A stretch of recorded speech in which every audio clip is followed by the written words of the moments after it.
The September 2nd agenda of our special meeting to order. Could you all please rise for the Pledge of Allegiance?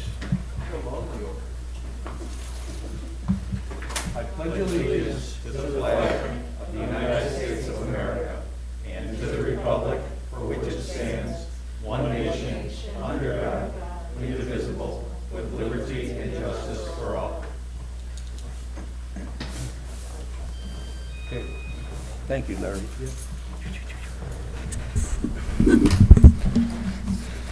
Okay, Denisha, roll call, please. Trustee Blue? Yes.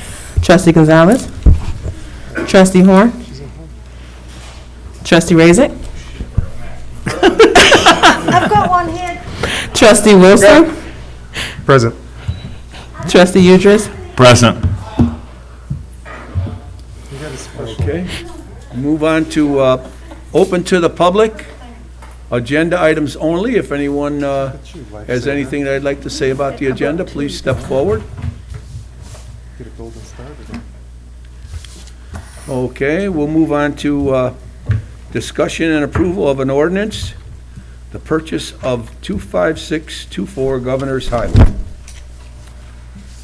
David, you may want to, or should Larry introduce it?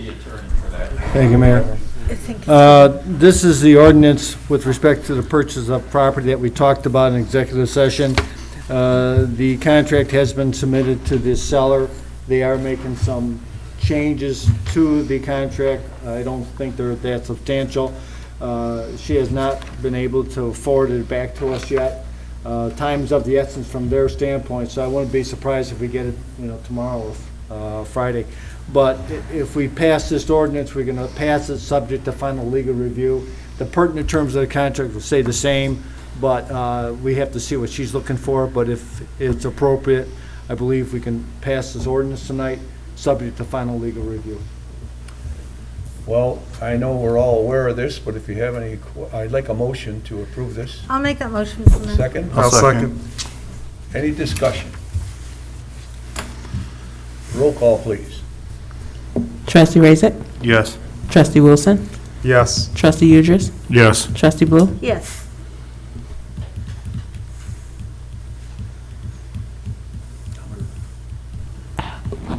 That would be 1957. Okay. That's all I have, Mayor. That's all you have, Larry? Okay.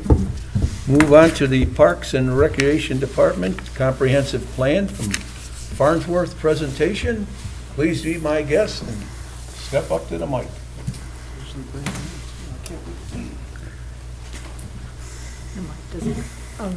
Good evening.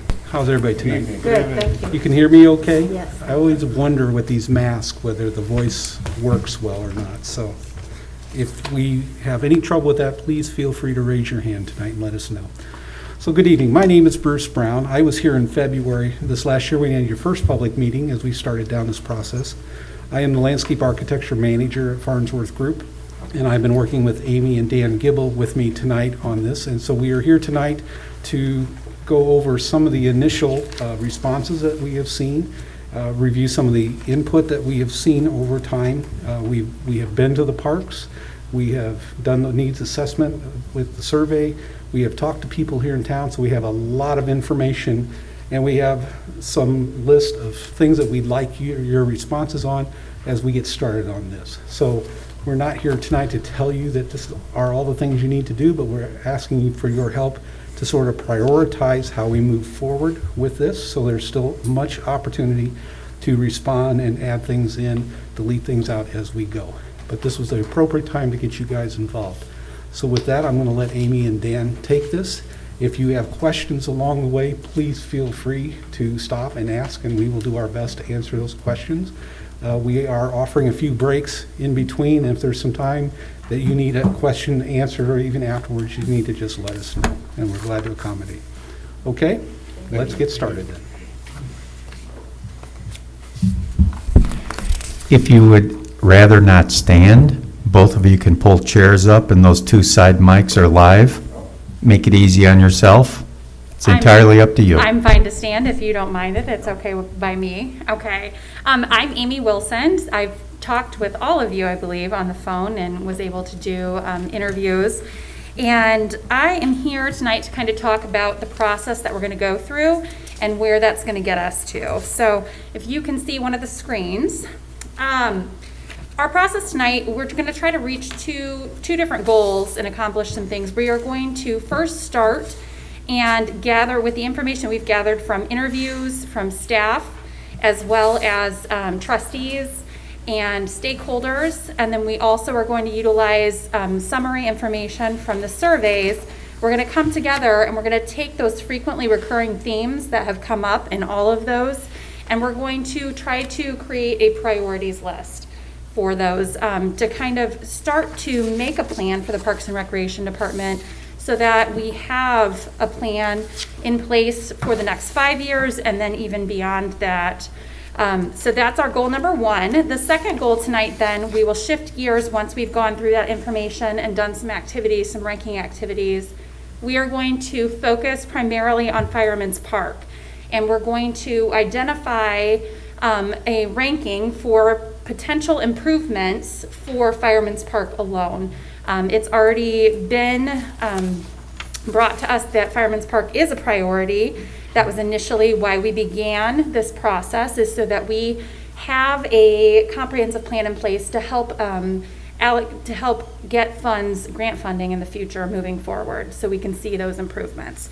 So those are our two goals. The outcome of tonight, hopefully, will be a draft list of priorities for both the Parks and Recreation Department as a whole, and then also Fireman's Park. And we are going to use that list to place a plan together to move forward. We'll work with staff, and then we will have our proposed rough draft in place for the plan, and hopefully have some public hearings at the beginning of October.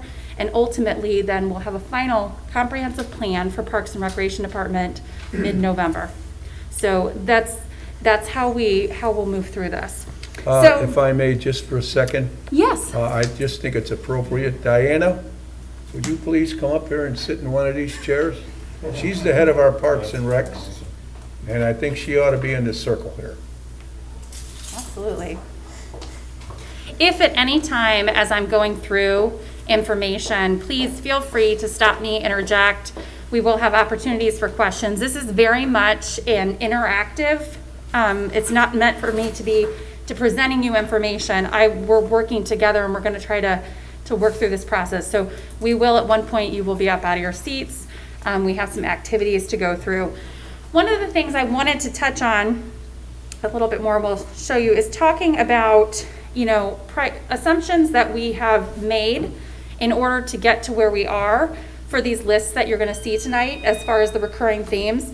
Those assumptions are that we have capital funds available, $500,000 annually for the foreseeable future, that we don't have a carte blanche on things that can happen. There's a dollar cost to items that we're proposing to do. So we have to make sure that those items are feasible within funds that are allocated, as well as being able to acquire additional funds to see those things completed. And that also that the village is really seeking to improve Parks and Recreation and to move forward with that, with the vision that is determined through this whole information process and priorities and goal establishment. And that Fireman's Park is a priority for the next 5 years as well. So those are our assumptions that we're making. We took this process overview, kind of how we're doing everything. You can see that there are many things that went into the priorities wish list. It is going to be information from the staff interviews, it's information from our community leader interviews, and then community survey, as well as professional review, so our input as well.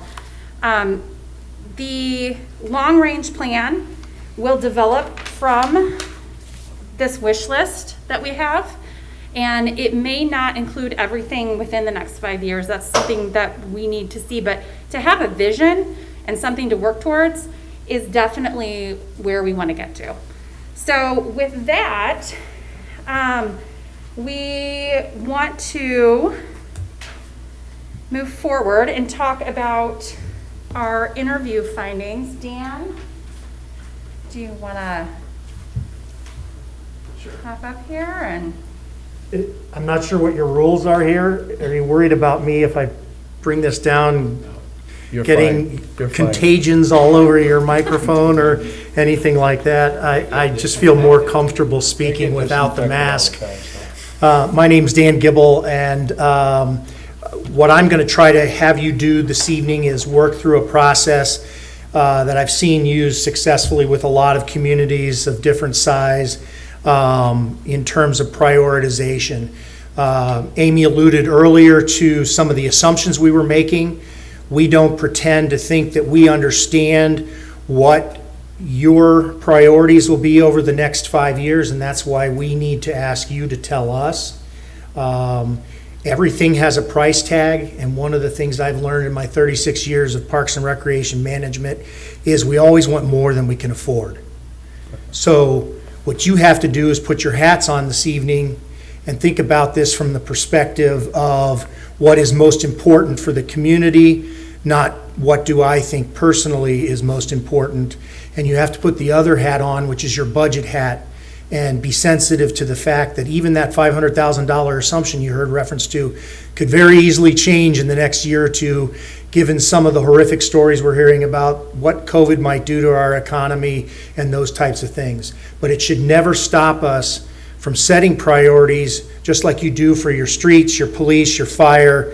It should never stop us from prioritizing what's important for Parks and Recreation, because that's a valuable component in our community as well. And it is, along with schools and safety, one of the top 3 factors that individuals use in making decisions as to where they live.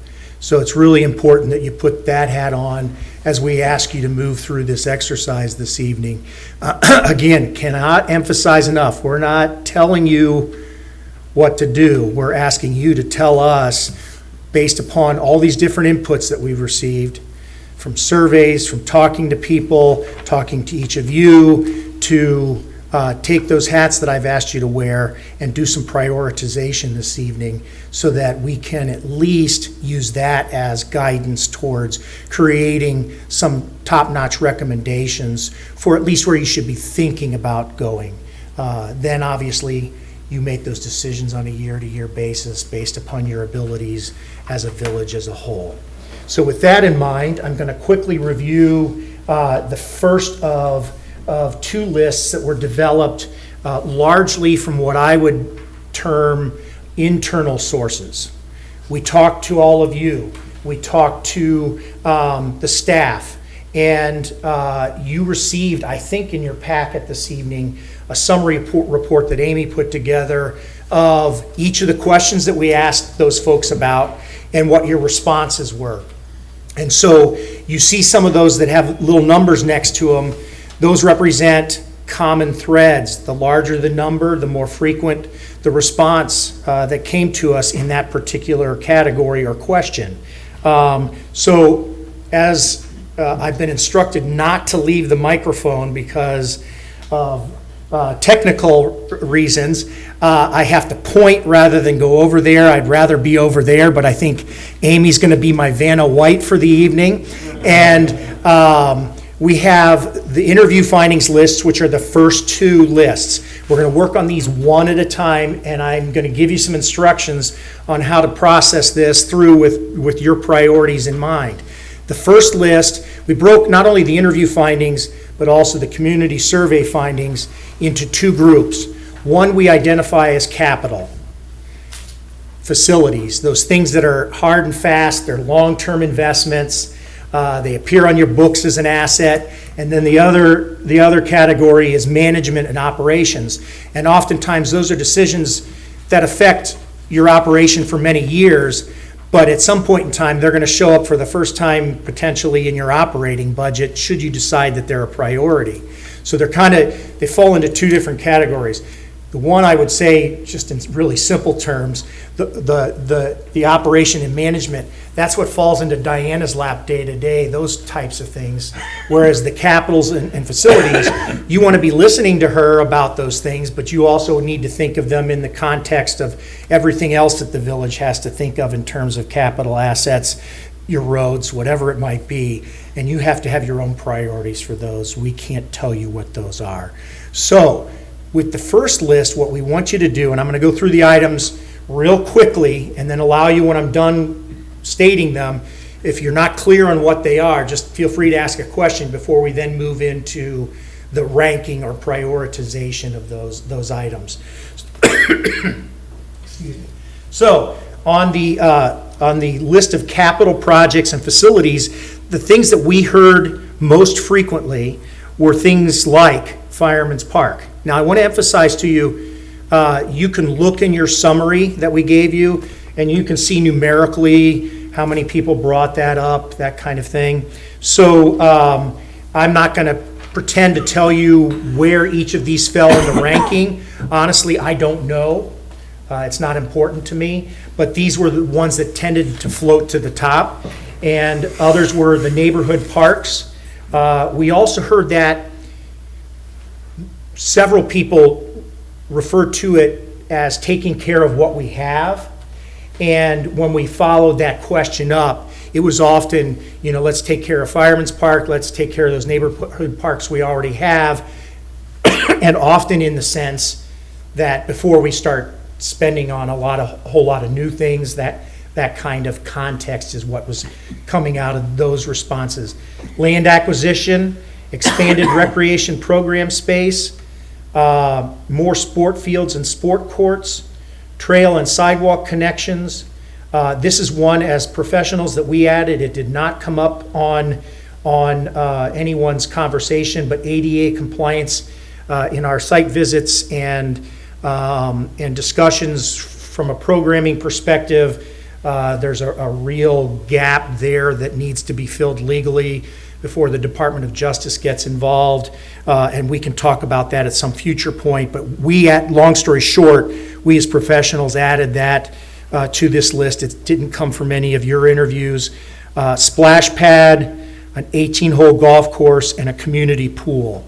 So any questions for clarification on any of those items, wondering what they are? We know exactly what they are. Okay. So what I need you to do is, you have two little narrow strips of dots, and each strip has 1, 2, 3, 1, 2, 3. You're going to use the first 1, 2, 3 on this exercise. Do not use more than those first 3. And what I'd like you to do, keeping in mind the little sermon I gave you when I was on my soapbox about the hats you're wearing, I need you, from your perspective, to select which of those things on the list is your highest priority. And put a sticker next to it. Don't cover it up, just out to the side. Put your sticker out there for number 1, and then your next highest priority 2, and your next highest or your last choice 3. We're deliberately forcing you to realize that you can't do everything. You don't have endless amounts of money. It's time for you to think about what might be realistic in a smaller time frame, 5, 6 years, that kind of time range. And the only way we can try to get you to do that is to not allow you to have 8 stickers. You've got 3 stickers, and so it forces you to make some hard decisions, some weighted decisions. And so there is no organization to this portion of the process. We're just asking you to get up and place your stickers on that first list, and then we'll have some conversation about it after you're all done. You can just return to your seat. Yes? For you. So on the interview findings, you've got Fireman's Park and listed separately, taking care of what we have, the neighborhood parks. But the second one seems to get way more responses, positive responses than the Fireman's Park. So I wondered why it wouldn't all be one.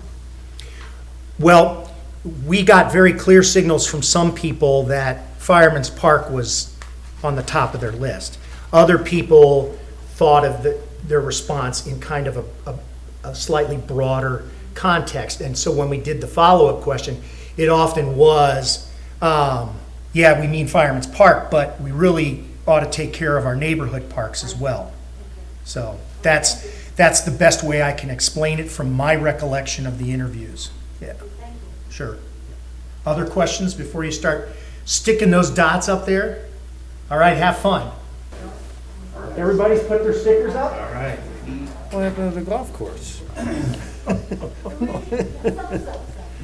I have to share with you Maybe in the next 5 years. that we struggled really hard with putting a ballpark price tag on some of these for you.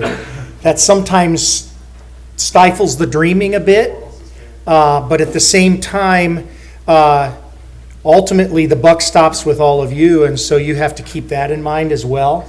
So we left it off.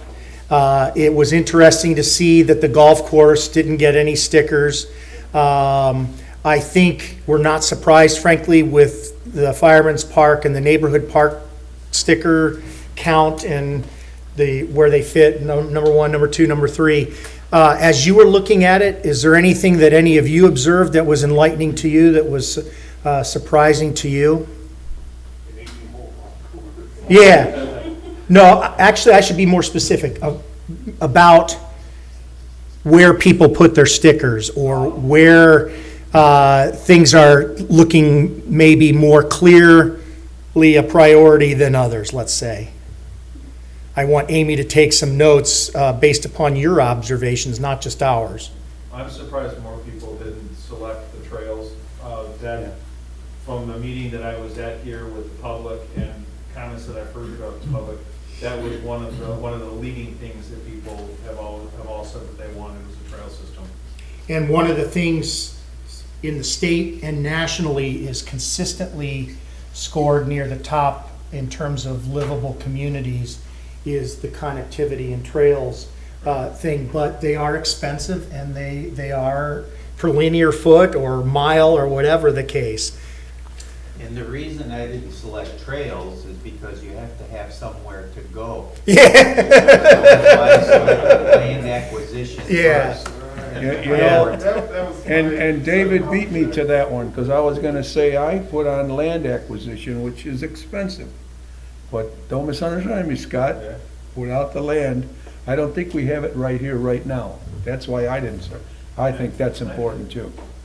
I'm going to not be afraid to show some of my bias. I worked for 18 years in Urbana, at the Urbana Park District, and I had a commissioner who I worked for there who had been a commissioner for nearly 40 years.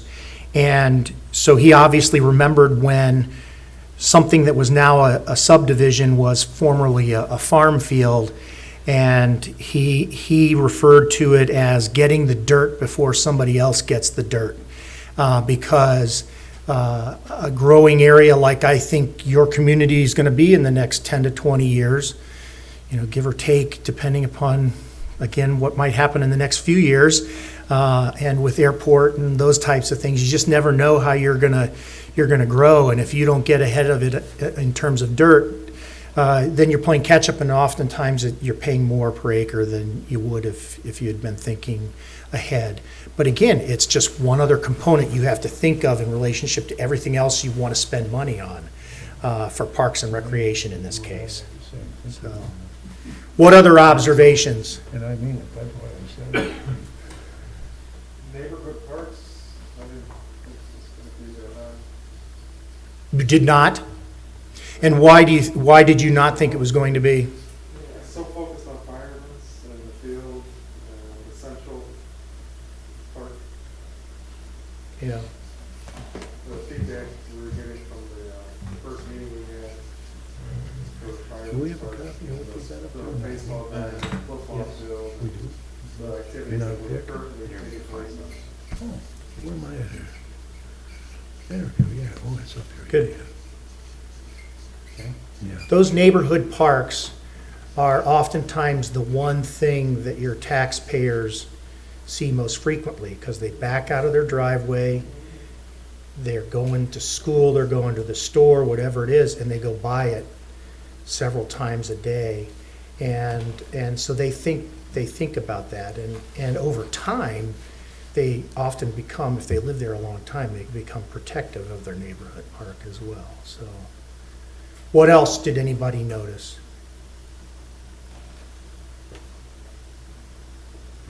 I felt that the trails and the connection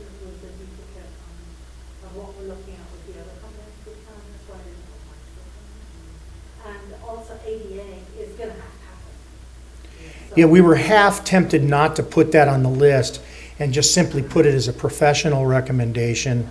But we felt it was very important to bring to your attention. We had almost an obligation to make you sensitive to it, that villages and cities all over the country were to have completed a ADA transition plan almost 10 years ago now. And so your sensitivity, we just wanted to raise your sensitivity to that more than we expected stickers to go on it necessarily. Well, but rightfully so. I mean, Yeah. anything ADA takes a chunk of money. Oh, yeah, That's just exactly. a fact. Exactly. And I guess that's why I didn't consider ADA, because the way that I look at it is no matter what on that list, ADA is going to be a part of it. Right. So, yeah. Good deal. Fair enough. If there's no other last-minute observations there, we're going to move on to the management and operating factors list. And I always struggle when these things are like this size, Amy, just so you know. You go to here. Is that the Yep, one? there you Okay, go. great.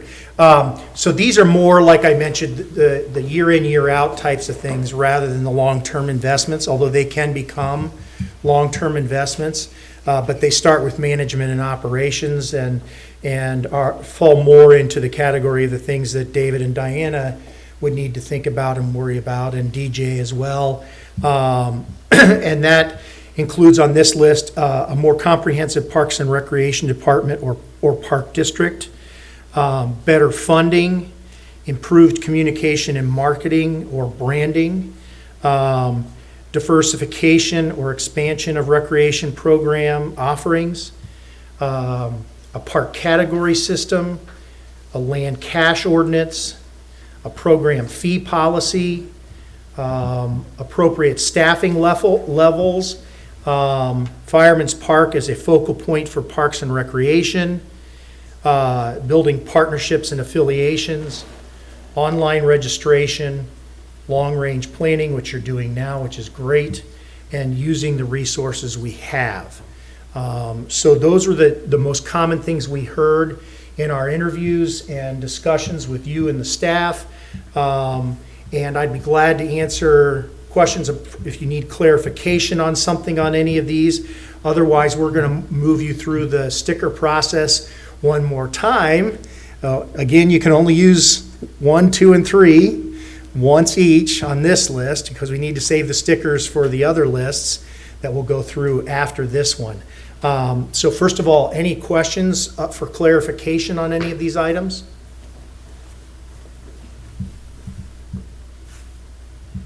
None? Wow. Okay. So maybe on the land cash, because we had that. Yeah, we you know, have it. Maybe we should instruct them not to waste a sticker on land cash. Okay. We do have one. Okay. We just need to run it up against what you proposed and then ultimately to the board to be sure that the numbers are correct. Okay, and up until this time, we were operating, nobody's fault, under the base. We didn't understand that you had one already, so that's great. Even if you just share that with us, that's great. I might also suggest then if you want to do that, you might want to also not have them waste a sticker on the park category system. The reason that's on there also, these two items are items that your village needs to have in place, otherwise you will lose points on your OSLAD applications. So you need to understand that they do need to be in place at some point in time prior to you determining what you're going to apply for first if you go for an OSLAD grant in the future.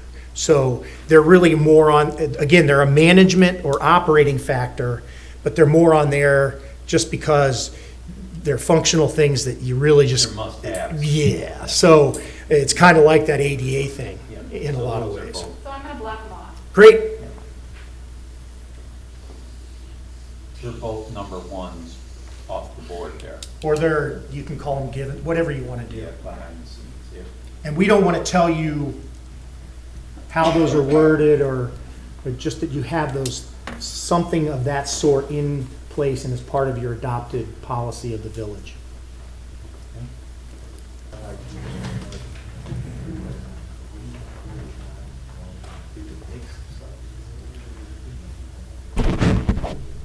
Interesting.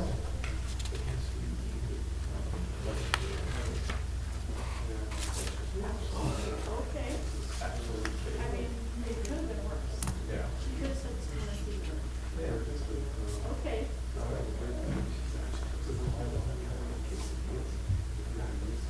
So, all along, we have known that Fireman's Park is the focus of Parks and Recreation here in this community. And it clearly showed up not only from a management perspective, but from a project, if you think of it in terms of a capital asset perspective as well. The interesting thing that stood out to me, and understand sometimes I say things to provoke conversation as opposed to necessarily always agreeing or believing. What I thought was interesting was the number of stickers, not necessarily whether they were 1s, 2s, or 3s, but on the more comprehensive Parks and Recreation Department or Park District. Besides that one, what stands out? That's the one that stands out to me. What are some other ones that stand out to you that you found interesting, how people placed their stickers for these items? The partnership one? That one kind of caught my eye too a little bit. And I'll be straightforward with you. That, when I interviewed Diana on a couple of occasions, those were always a part of her conversation to me, not so much me to her. And I know she's trying to build those partnerships and those affiliations as best she possibly can. And frankly, most units of local government these days, in order to stretch their capabilities and their resources, have to try to continue to do those kinds of things. So when you see it, Trustee Blue, do you think it needs more work, or is it more a reflection of encouragement on the part of you or your fellow trustees? I think both, because I think if we did build more partnerships and make more affiliations, it would naturally bring more into our program. So I think we are doing a good job working towards the partnerships and affiliations, but we can all do a lot more. Other thoughts about that one? Completely agree. I think the opportunity with what we have in town and around, is huge, and we have to take advantage of it. It's good for them, it's good for us, especially in a time where everybody's trying to get funding everywhere they can, to bring in partnerships that could potentially help with that is key. Right. Yeah, I actually think it's a little bit of a stretch, but what we perceive to be the village's desire to tap into OSLAD funds is almost fits into that category. Some people have mixed feelings about where their taxes go, and the funds for OSLAD come from land transfer taxes. And some people think, well, that's just another tax we have to pay. We can argue all we want about whether or not the tax itself is the right thing or not. But since it's being collected and then some of that money's being funneled back to local communities to do parks projects, you either have to decide to play the game and access those funds. You can still fight the battle about whether or not the tax should be levied on those transfers. But in the meantime, we think it's great. I think I can speak for all three of us here. We think it's great that you want to, as I put it, play that game a bit, because it's only going to help you maximize your resources. And that's one way to go about it. Another is, you might have an affiliation with a church, or, I don't want to take away Diana's, hard work or anything like that, but because she'll tell you a list of things that she's working on, but you have access to universities, to forest preserves in your area. All of those have potential for affiliations that can improve your programming or recreation opportunities for your residents as well as others from other communities too. But play the game and build those affiliations, and they are very important. Yeah, What- I'm just, if I may say, I'm Yeah. just being on the cheap side here, if I may say. But that particular item, building partnerships and affiliations, that does nothing but save us money in the long run. Right, But what else it does is, down the line, Di's gonna need an assistant. Because she can't do everything. She right, can't communicate with everything. She does a lot of communication now. right. She's like a one-man army over there almost, you know, so.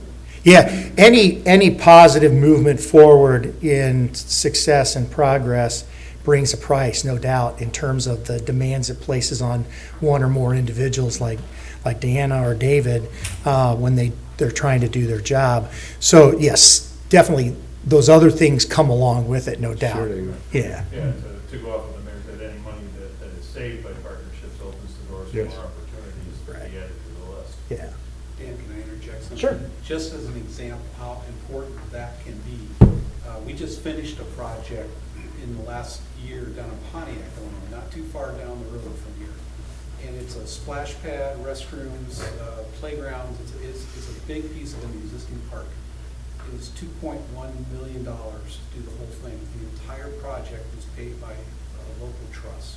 It's a city parks department, just like your setup, and the only money that the city put in was the infrastructure of the utilities that needed to come in and service, which is all their departments, and they could spread that cost out, you know, through their finances. So they got a $2.1 million improvement because they fostered that relationship with this trust, which has been there a long time. It's a long established partnership, but that board changes all the time, and they have to constantly keep that going. And the project simply would not have happened without their help. So that's how important it can be.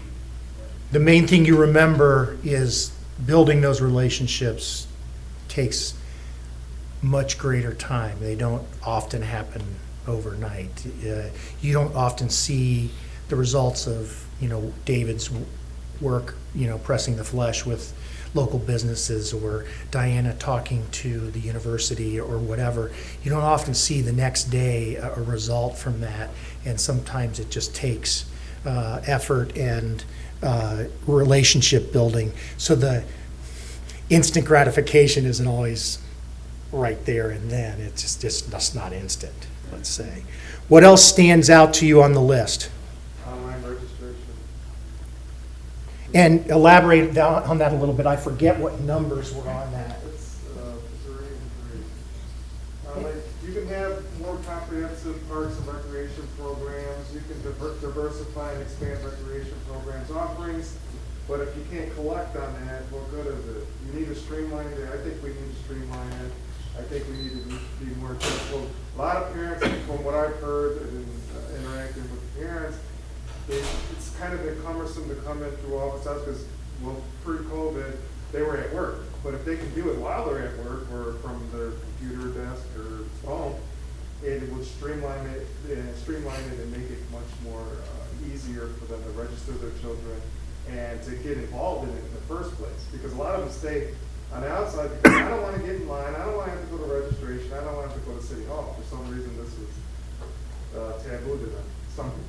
Yeah. But if we can do that online registration, I think it would just benefit us. The thing I think it piggybacks well with, and I'm jumping a little ahead, so I'm not going to take a whole lot of time right now with this, is we'll get to this after the break, but these two age groups Yes. often have a high desire to participate, but a low amount of time to sign up, and online registration would help that age group, not stereotyping, but more so than the age 65 that's showing up there. My parents, well, I'm getting close to that too, they don't touch their computer. They don't trust giving their money away electronically and those types of things. So that's where I think the two piggyback nicely. My daughter's 11, we got the Fitness Premier program going on for the youth camp. And it was getting to the point where the next day was happening, and I'm trying to call and figure out, can she still join, or is it available? And finally, we got it all figured out, but it would have been nice just to be able to register online and be done with it and say, okay, my cake could be there, we're going, this is happening, and Isn't that something you can do through the website? I thought that's what we could do through the website. That was one of the things we were looking at. My understanding was it's not occurring, at least at the present time. No, it's not, No. but I thought we had that capability. We do. So then let's do it.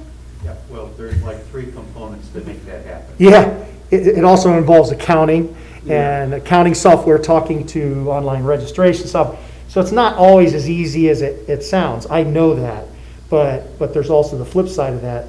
Do you make it easier for your customer or easier for you? And you have to, I think you have Customer, to, you always. have to weigh that. I would like a large cheeseburger. Other things that stood out?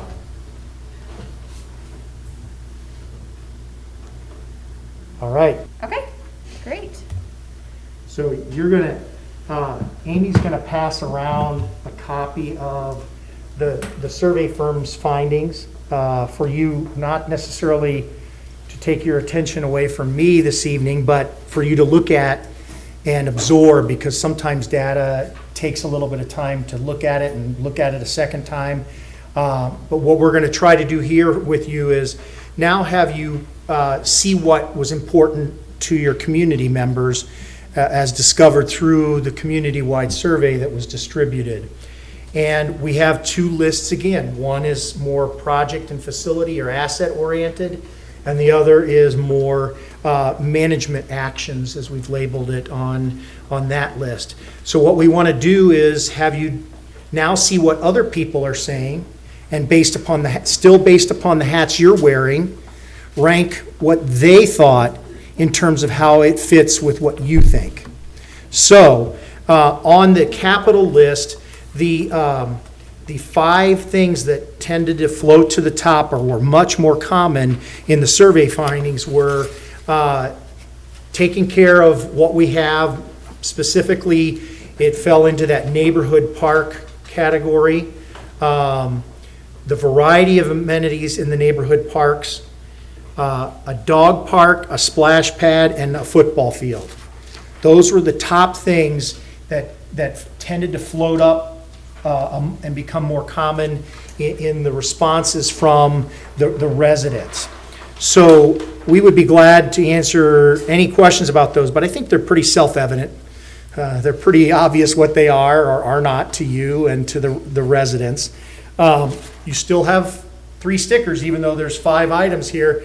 You get to have a higher percentage of the total items ranked by your stickers. So go ahead and take a few minutes and go up to the list, the next one, moving from left to right to the 3rd one, and place your stickers.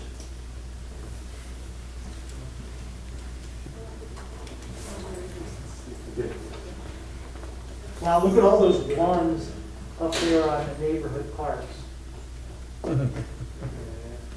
Tell me a little bit more about the football field. That was one that, until the survey kind of moved it to the top, we had heard from a few people, but tell us about the football field. Well, I can tell you that it's kind of a dish. It gets waterlogged quite easily. So it's more how the current football field functions versus there's more need for more football fields. functionality. Fixing the one that we have, but the football Yes. field really is kind of a center point of sports in Right, yeah. town. And But- they do well. So is there more need for football fields? For more than just the one? No. No, No. no, Okay. no, but I improving the didn't think one- so, but I just wanted Yeah, improving the one is the clarification big from all of one. you. Right. It'd take a whole lot of truckloads of you-know-what. Oh, boy. I don't even want to think about that, but it'll be So the expensive. one you have is sufficient, but it just isn't functional. Correct. Needs to be As functional brought as up we'd to like it. Current standards. Tips all one way, Yeah. which Yeah. that is just not what you do with them, Right. so.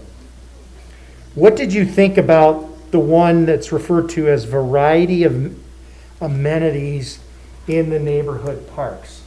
This is one that's a struggle, only because my wife is a landscape architect, I'm not, and these two are. I just know that these folks struggle with when someone tries to put too much in a neighborhood park. And yet, the survey respondents were saying we need more variety of amenities in the neighborhood parks. So tell me what you think about that, not what I think. What I would like to see, like, we have different neighborhood parks, and I would love to see, like, maybe one of them has a volleyball court, one of them has a basketball court, one of them has, what's that other game? Yeah. You know, One of you told us it about gets that. people to want to go to the different areas of town and interact, rather than just always go to. And a little something for not every age group, but a variety of age groups. Yeah, instead of just every park is different, so I got kids of all ages, and my little one can't go to the park in the President because that's for like bigger kids, but they take them to Fireman's Park, and Fireman's Park's more geared for the little kids, and the older kids freaking hate it. So like I have to go to all these different parks, you know, if they all want to go to the park that day. Because every park is geared just for different ages right now. Just a minute here. Let me pull that lever on the cash register. Hey, all we need is some sand and a volleyball net, and we're good. Exactly. That'd be the biggest And, cash box around. and again, just to make sure we make our point, with no disrespect to at least two of your neighborhood parks, they're about the size of two residential lots. And so you can't put everything in those parks. That's why I think it's good to spread. And that's why we asked you the question that we just did, because it's clearly a concern of your residents, because that's how they responded. But at the same time, he's worrying about the cash register, and you're worrying about your kids having something for all of their age groups and different types of activities that you're talking about. And so the struggle would be, let's say 5 years from now, you decide you want to go for an OSLAD grant to redevelop one of those parks and put some different amenities in it, is making sure we understand what the limitations are of a neighborhood park. And generally speaking, these folks don't like to put bathrooms in neighborhood parks because the concept of a neighborhood park, and that's why you have a park category system. Neighborhood parks are for your neighbors to visit, not someone to drive to as a destination, because then the neighbors who live near the park get mad because people have come there to play volleyball and they park around it. I've been in communities where they come in at night even though the park isn't lit. They point their cars towards the volleyball court and light it up with their headlights. So you have to be careful what you choose, and that's what these guys are good at. Choose what you put in your neighborhood parks. But I wanted to know what you thought your residents were saying when they meant variety of amenities in neighborhood parks. But I think a great follow-up question would be, what did the residents mean? Yeah, exactly. We're trying to interpret what they. Oh, and no doubt, you can survey them if you want. That can be done. Yeah. But you also hear people talking, you know, you're elected to speak for them too, and so we'd like to hear what you think. Well, we're residents too. Yeah. And so, the amenities don't do anything for me and my family. That I couldn't go and play volleyball, or there was nothing for my grown Right. kids to go and be there, volleyball and empty nothing. And put on their So you wouldn't have ranked that? Pardon? You would not have ranked that? For That me wouldn't have- personally. Yeah, it wouldn't have been one of your concerns as a resident, but those who did, what got it to the top, I would be interested in what drove them to say that to push it to the top, because that's an interpretive type of question up there. Well, the And- same thing like what Anthony said, though, I feel the same because my children range from 2 to 17. And so I have, like all age groups, and then say the park that's right by us, 2 doors down, it does not have enough. And I know the spacing is limited, but even then, as far as what's there, it needs to be updated and have more variety so that you're not just sitting there. Because I see the kids, they want to do stuff, and I've asked them, because they'll just be sitting there. Right. Like we want to be outside, but it's nothing to do here. And so they'll just sit there, like we've been playing with this for 8 years, there's nothing to do. And I don't want to take their thunder either, but I know, David, that what generally happens in a community when they get to the point of developing or redeveloping a neighborhood park, is they hold neighborhood meetings, and that's where they get those specific answers and input from the people who live in that neighborhood. And I can promise you, a lot of them will say, don't put a volleyball court in my neighborhood park, because people will be driving there from other neighborhoods, and I don't want other people in my neighborhood. So you have to go through that process at that point in time, I think, and get that input and make sure your neighbors are on board. See, I'm right over by the same park that Venetia is, and especially since all this has started, I've been watching. And most of the kids that I see hanging out there are throwing footballs, kicking soccer balls, throwing baseballs, and there's very little of younger kids that are actually using the equipment. Sometimes you see the teenage kids kind of hanging out on it and talking, Right. but that's all that park has is for small children. Yeah. Unless you want to do something in the field next to it. Right. So I wanted to add to what Dan was saying and talking about, not putting so many things in there, and then also having, as you move in the process, when you're ready to develop those neighborhood parks, if we determine that those are something that would happen within the 5 years, at that time when you go to develop it, you would then have those meetings for that particular project, for that design project at that time, and determine what funding is needed for that, and then would also then determine the specific amenities that you would have. So what we're going to probably be doing, based off of this, we did an analysis of all the neighborhood parks, so we have the spaces and we know what's there and what's in need of being done to improve what's currently there.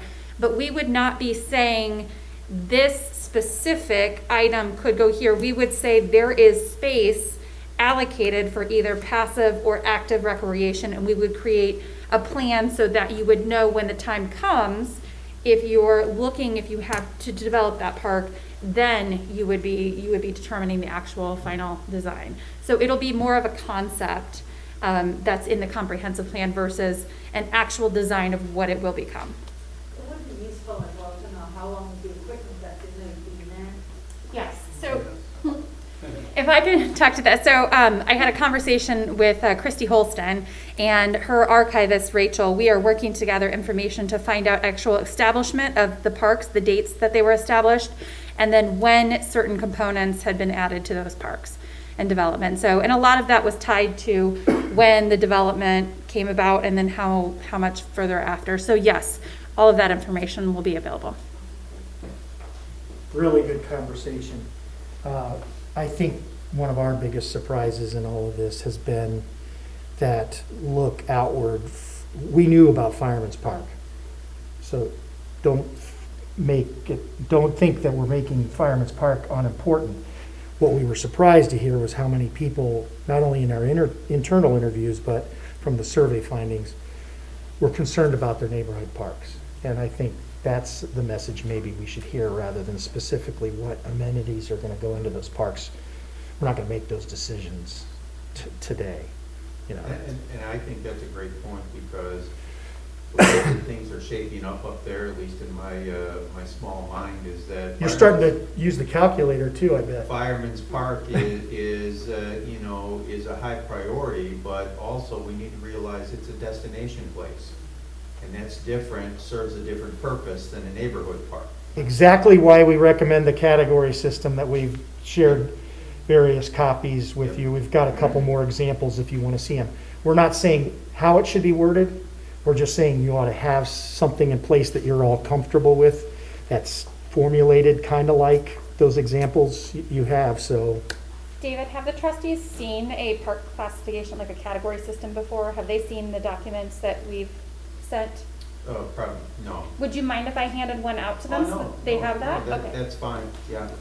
Because we would, we're working, as we work on our category system, that's what we're going to, forward to the trustees. Exactly. As part of it. yeah, we're not here to tell you Yeah, no, that's how it should fine. be.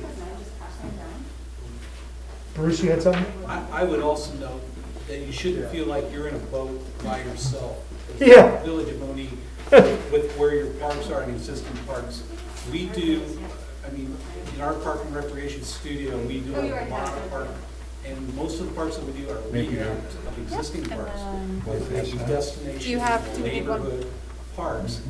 And everybody is struggling with the same issue. Oh, we got an extra. How do we make this park Okay. more adaptable for multi-age group people?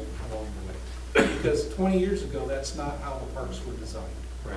You know, and so we're in a new era, and you're right there with everybody else trying to figure this out. So, good for you. Other items that were a surprise to you, I would just say rough, but that one caught me completely off guard. The dog park. Not you guys? You mean the dog park as in we did? As one of the things that stood out according to our citizens as a need. What's that? What did you just say? I didn't hear you. I'm not allowed to bring dogs to parks right now. Oh, okay. That's just one thing I plan on fixing here in the short term. I know, I've already got, we added a dog park. stations and everything for all of our parks. We need to fix our ordinance to allow dogs back in parks. We're gonna Well, have it's fine, so- Pooch Pooch at the next Pooch Palooza, or we're gonna Right. Oh, I pull the ordinance out, like, hey, dogs are not supposed to be here, right, our ordinance. Anything else that stood out to you on this list? We're going to move to the last one that I have then, which is management actions. And I'm not going to read through every bullet point here. The main thing is there are 4 items that seem to float to the top. Improved communication and marketing. Apparently, folks still don't know that what's being offered out there. And I think that was part of what your conversation was on that one page that jumped out to you in the survey findings. I think you need to think that through a little bit more as to what that's telling you. Top 3 age groups in programming that there appeared to be the strongest need for were those early years and those later years. So what we're going to do is early on in the planning process, Diana did a lot of hard work, and she did, was it 3 or 5 years you did for me of programming? Every last program and the age group that it served and its success rate or its failure rate. I like to use success rate because it sounds positive. And what we want to do is compare what the citizens are saying is most needed to what she's been offering in recent years to make sure you're not missing the boat somewhere. So that'll show up in the final draft of the report. We haven't wed those two yet, but now we know what the citizens are saying and we know what Diana's offering. So we're going to draw some comparisons there and give you some recommendations as it relates to that. It appears, which it was quite frankly surprising to me because I have rarely seen this in the 5 other communities I've worked in, strong support for some fee structure, some clear fee structure, and even more importantly, a willingness to pay. So good signs. Then the last category, top 3 village parks and recreation priorities, expand recreation programs, community special events, more pathways. There it shows up. I think you said something earlier about that. And then we were just going to put the top 3, but the next one down was so close to more pathways that we added it, and that was improving existing parks. And there was probably a little bit of bias in adding that because it was showing up on all the other lists, let's just say, but it's there. So what I want you to do now is, one last time for me, use your stickers and you state your thoughts using your stickers related to what your community members are saying.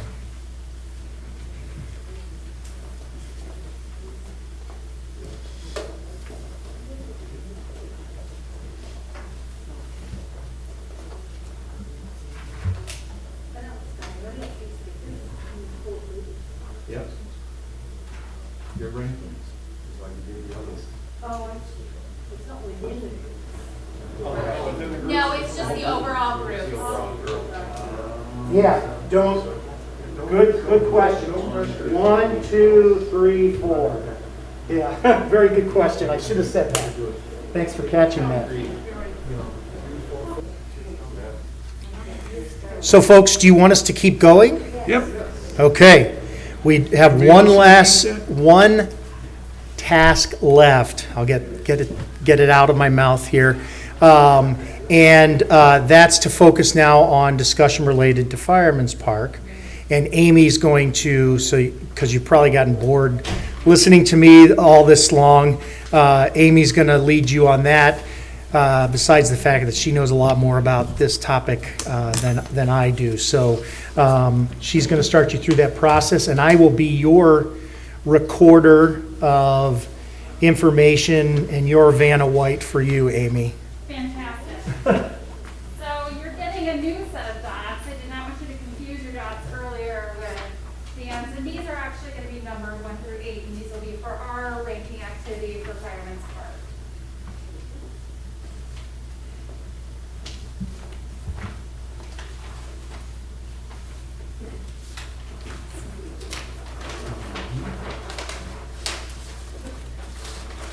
Just yell, move in, would you? What, am I sticking out, David? No, me, I was. Oh, you got the flag.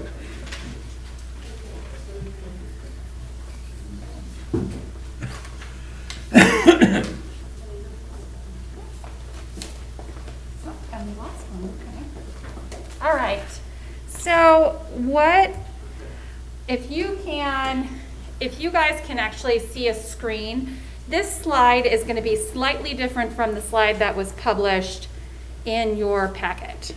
So there were some additions, some modifications as far as numbers, making sure that we were giving due to everything. This is your existing Fireman's Park. The aerial is a little bit aged. So as you can see in the bottom corner, the homes were still built there. They were not demoed quite yet. So I just wanted to make everybody aware. For Fireman's Park, there was a plan that was done by Vantage Point in 2015. And we heard through lots of interviews, I'm just going to take this off for a little. We heard through the interviews that they felt it was too extensive, it went overboard, it was quite costly. They didn't know how to prioritize, were the phases really the way that we wanted to go through this process. So this is our chance together tonight to take items that came up in both the interviews as well as the community survey and really give a hierarchy to that. I am concerned that parking and other items to accomplish everything that exists now may not be the right thing to do necessarily. And so we're going to try to work together and prioritize those things so that we can come up with a concept plan for Fireman's Park. So currently what you have, number 1 is the existing playground that's there. Number 2 is the baseball field. Number 3 is the pavilion shelter. Keep in mind that the building that is behind that's the Fireman's Park building, that will remain. Number 4 is the creamery, which we know that funds have been allocated to renovate that, so that would remain as well as the lawn space that's in front of the creamery, so that performances could still happen on the raised platform that's in front of that. Number 6 is the existing concessions building and press box the deck that serves as the press box for the football field. Number 5 is the softball field. 7 is the football field itself. 8 is the Public Works building, which we know that they're in the process of relocating Public Works. Number 9 would be parking, the existing parking, and 10 is the Village Hall, which also there's discussion to relocate Village Hall at this time. So just wanted everyone to be aware of the current existing components and considering how they all work together and how Fireman's Park functions the way that it is now as we consider what potentially Fireman's Park could become. So we have a list here that has been, there are the recurring things that happened that popped up in both interviews as well as the community survey as items. So this list, there are 8 items on this list. The way that this differs, this prioritization activity differs from before, is before we asked you to choose only your top 3. What we would like you to consider here is the priority for you for all 8 of these activities, and with 1 being most important and 8 being the least important. And so it would start to indicate for the items that could be in Fireman's Park, what order would you like to see these things completed in? So are there any questions about the items that are on the list? I'll go through Number 1 is accessible playground. Well, not number 1, but the first one listed. Then we have baseball field with dugout and lights. Then we have the pavilion or picnic shelter. We have concessions and restrooms. We are assuming that it makes the most sense financially to have concessions and restrooms in one central area, so they would be the same building. So that's why they're listed together there. Football field with drainage and lights, expanded recreation program space, walking path and sidewalk connections, and expanded parking. Does anybody have questions about those I amenities? just have a comment on Yeah. one of the items there is the pavilion, that will get rebuilt this year. So we have been told that there are funds to redo that, and there is a plan that's out there, which I personally have not seen yet. So if that is to be redone, and then I would say rank that, if that's a priority, then I would rank that first, if that's going to be rebuilt with current funds.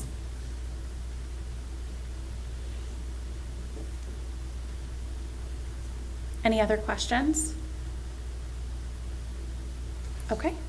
Then make your way over to the last list on the far right and put your stickers on in order of 1 through 8. Yeah.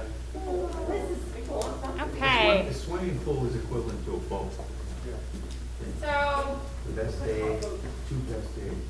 we do obviously, because I think of what I had said about the pavilion and picnic shelter, we have a majority of ones. But can I ask you, if we, knowing where our priorities fall through this preliminary list, if we have other items, are we open to, do we know that that's the right spot for that picnic shelter to remain? So have funds been allocated to replace it on top of the pad, correct? The current pad? Okay. Yes.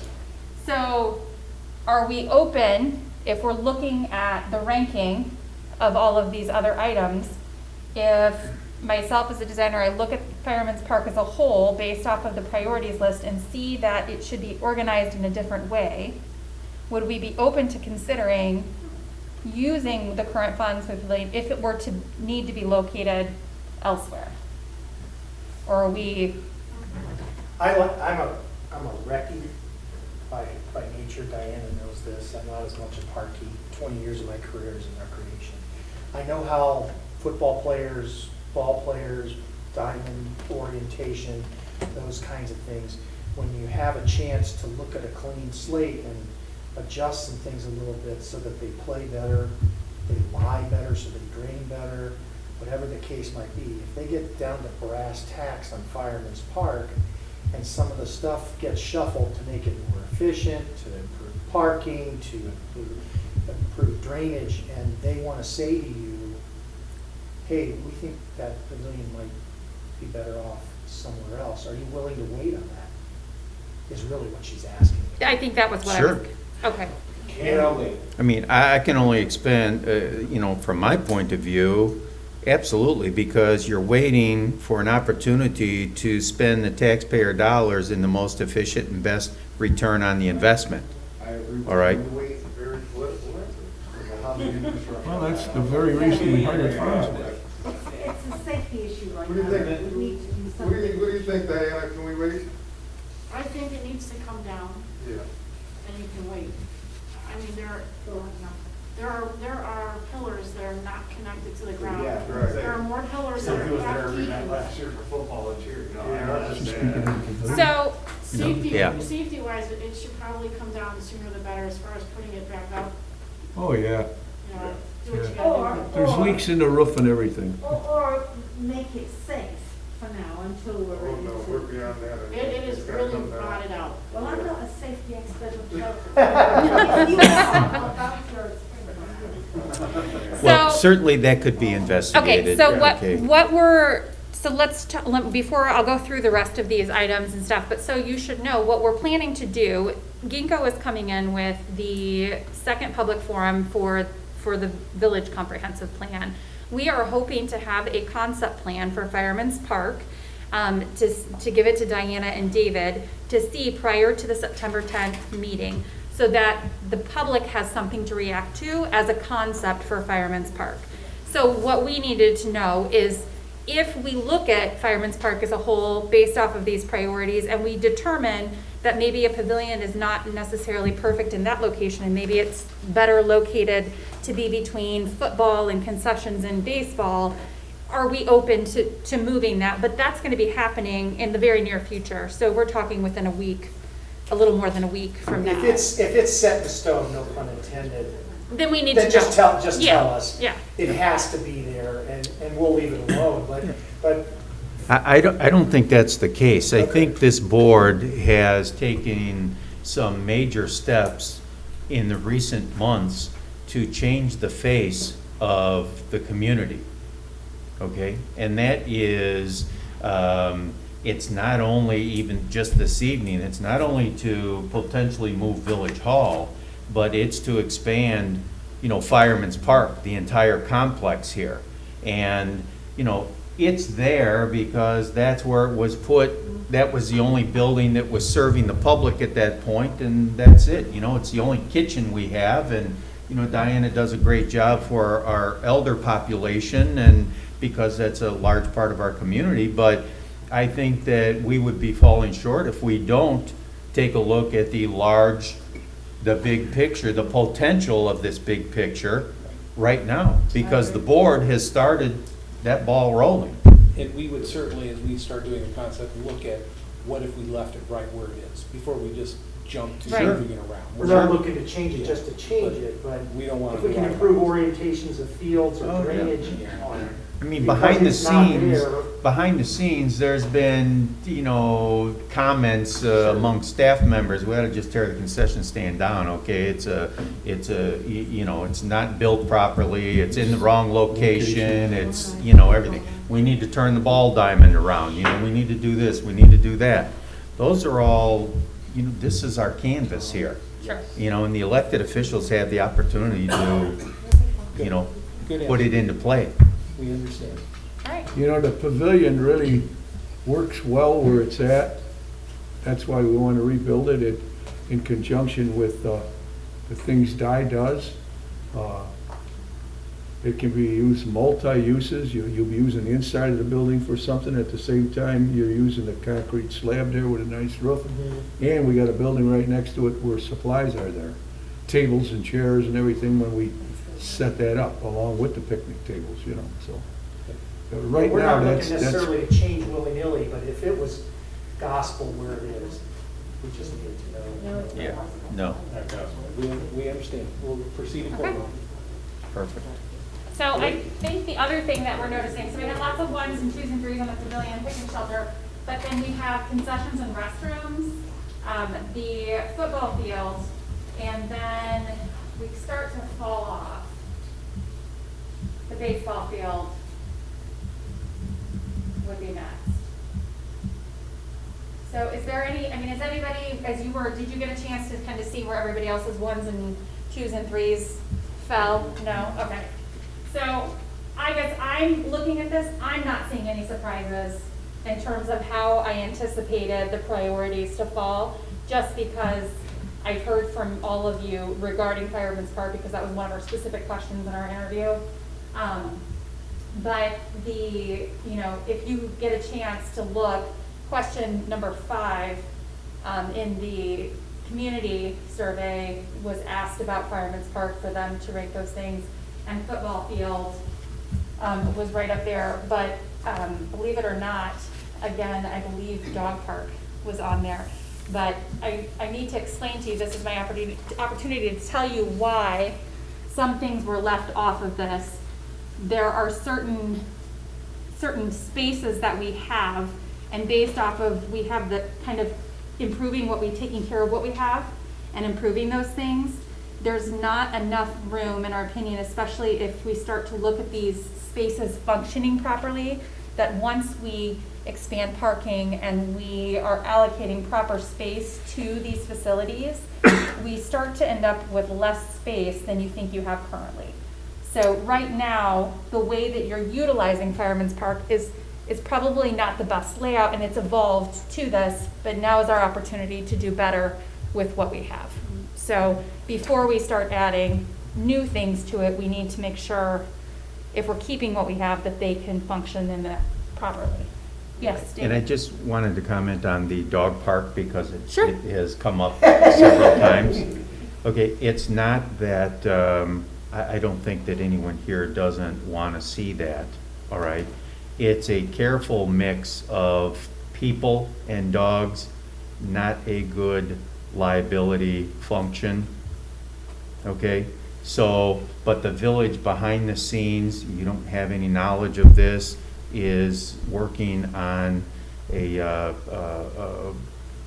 effort, let's just say, that may culminate in a perfect spot to have a dog park. So that we can fulfill that. Sure. It's And- just and not, most times there you're just are- not hearing it from us here that Yeah. Fireman's Park is the Yeah. place for that. So for us, what we heard regarding Fireman's Park is that it really is the place to bring the community together. And so that is something that is a specific use that sometimes alienates other populations. And since you do have a residential community and neighborhood surrounding this, it may not be the best space. So if you already are thinking about those spaces, then that's great.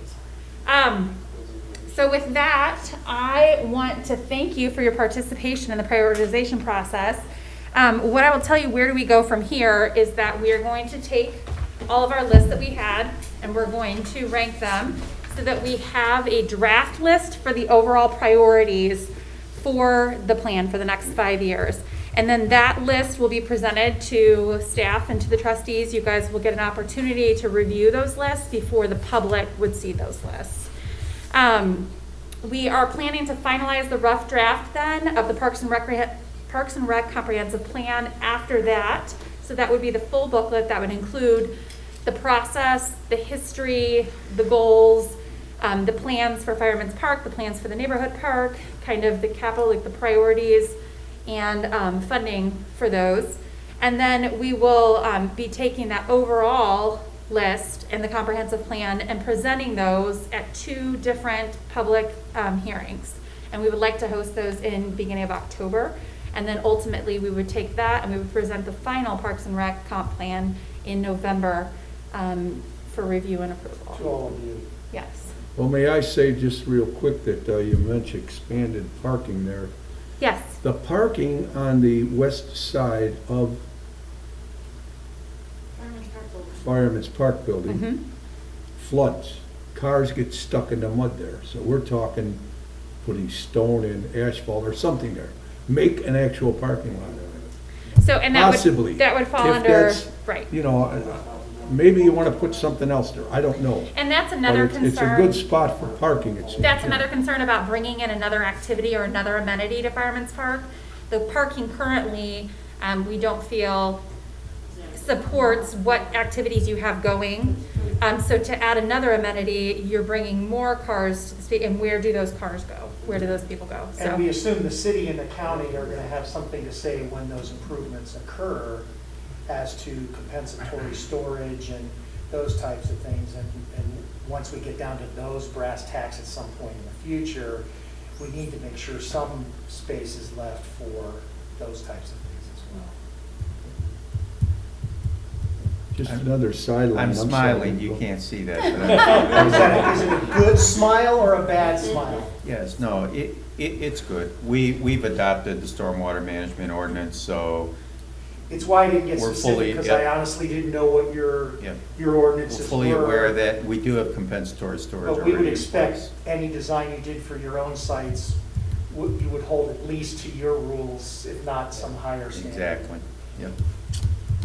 Just staying on the parking for a second, if you don't mind. That's always one of the most difficult things, because it's space you can't use for anything else, practically. And this manufactured home community over here, they have a parking area that they allow us to use when we have our Fall Fest and big things like that. The streets always remain packed, you know what I mean? But that is an area for parking also that we're allowed to use. Now, management could change, who knows what could happen, you know, on that. But as of right now, it's a parking area also. Just to make you aware of it, okay? Good to know. Good to know. Does anybody else have any questions or comments at this time that you'd like to? No, we can see you've done some homework. Yes, David? Just that November Yes, is one meeting. November 18th. Got it. Okay. We'll be ready. That's the plan. December probably gets reduced to one meeting. One meeting. We need to be wrapped up in November so that you have a chance to get all this on your records and on your docket. So when OSLAD or other grant programs start to come back in the spring, Yep. make sure you're not rushing, you're ready to go. You just need to fill out the applications and all this is behind you. Very good. So we will, if nothing else, we will hold you to the November. How's that? But was your point, David, that it's a meeting for other business as well? Absolutely. Yeah, it's not our intent. I just want to say a big thank you for your investment in time this evening. I know when I've been involved with these processes with other boards in the past, it can get somewhat monotonous for you, and you're starting, if not already past your point of wanting to be here, and we appreciate you staying because we really needed to know this information and to have some of these conversations with you, and the intent is not to repeat that on November 18th. The board is, the one thing that this board is good at is listening and comprehending. They certainly understand the need for a comprehensive plan in order to garner the opportunity for future funding. Yes. Okay, that's Yep. that's a bare necessity here. We get that all across here. These members get it. So, you know, that's how we're going to parlay any money we have into something. Well, and to have a plan in place, which Absolutely. is essentially your roadmap moving forward so that the village and Parks and Rec can keep their eye on growing Parks and Rec for the community, Right. so for the taxpayers. And none of us know the political future of Illinois, but we have a couple guys in our marketing group that are well tied to Springfield. One of them was actually chief of staff in Washington D.C. for a number of years. So we like to keep our ears close to Springfield because we like to know what's coming. And none of us know the election coming this fall, but what we do know is that the U.S. economy is struggling. It's going to continue to struggle. There's probably going to be money that comes down from different sources, and we want to make sure we put you in a position to get your best share of what's coming down the road, so you can do what you need to do. Thank you. So, You know, the fact that we, in the long run, have to vote on this and approve it, it would be nice if we get it done before the election, because things change. Yes, they do. And I think it's a great plan we're working on, and I'm sure this board, with their input, will approve what you do. You know, it'd be nice to have it approved so that the next group, whoever it may be, could be 3 trustees new. There's definitely going to be a new mayor, whatever. And we hope that this will continue, but if you get this done so we can pass it, that would be a positive thing in that respect. we appreciate being part of the process. These are slow and cumbersome, but we love doing this kind of stuff, and we love communities that are laying the groundwork for the next 20 years. Sure. I mean, and, you know, Yeah, this it's a old man, it's 5-year time to plan. retire. Yeah. So, thank you very much. Okay, thank you, guys. Thank you. Thank you for all your time. I'm gonna Okay, roll. so I'd like a motion to adjourn. Motion, second. So, would you like me to take Any pictures discussion of on the I took motion pictures to of most of adjourn? them. I take pictures of the last If not, two, roll so call, that way if please. any of the Trustee pictures Raisik? for some reason come off. Yeah. Trustee Wilson? Yes. Trustee Udris? Yes. Trustee Blue? Yes. Very good. So Mr. Wallace, when we have the, Trenton Township. Jamie says she's not good. I'm gonna pull the, well, I'm gonna, I am.